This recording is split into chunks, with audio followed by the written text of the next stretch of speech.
after nung boom na nung Go Up, nagkaroon ako ng pakiramdam na parang hindi ito para sa akin. So I talked to the group and sabi ko, guys, ayoko na.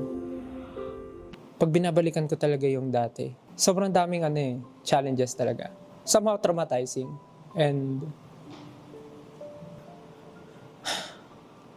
growing up, parang nakita ko yung kaya ng parents ko.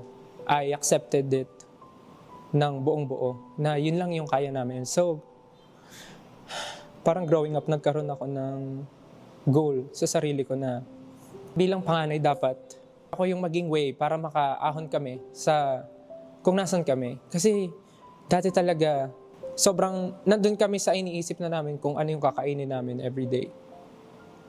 Dumating din sa point na natatakot kami magkasakit kasi pag nagkasakit kami, wala talaga kaming pampagamot or pampa-hospital. Meron naman ako tita sa Japan na talagang buong buhay namin siya yung naging breadwinner, siya yung naging provider ng family. Wala akong sapat na pangsuporta sa sarili ko. So kahit gusto ko siyang gawin, hindi ko siya kayang gawin. Sobrang hina ko pa that time. Hindi ko alam kung kanino pa ako lalapit. Hindi ko alam kung kanino pa ako kukuha ng lakas ng loob. Yung tiwala ko kay God na parang someday, dadating din yung time na siya mismo yung mag-aahon sa akin, sa family namin. Especially my parents. Naubusan na sila ng time. Hindi na sila pabata.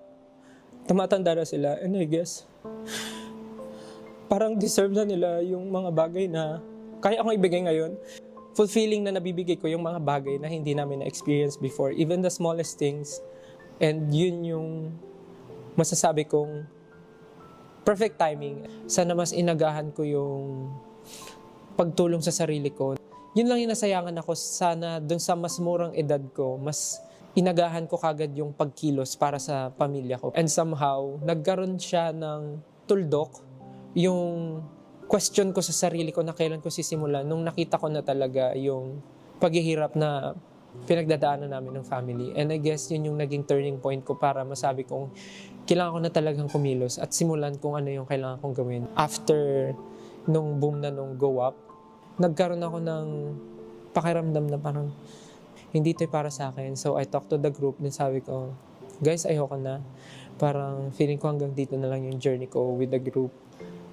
After ko sabihin yun, parang nawala yung feeling na pagod.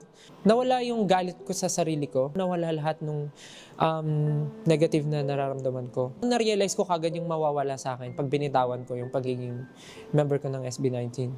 May mga times na baka sinasabi lang natin yun kasi nadadala lang tayo ng emosyon or iniisip natin, naubusan na tayo ng oras, kaya gusto natin mag-try ng iba.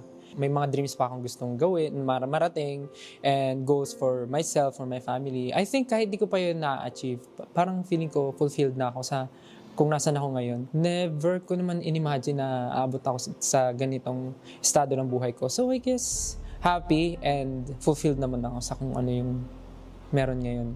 For future still, congratulations kasi ang successful mo na kahit ang dami mo pang gustong gawin. Dapat ipagmalaki mo siya. Hindi mo siya magagawa ngayon kung hindi mo nilakasan yung loob mo noon.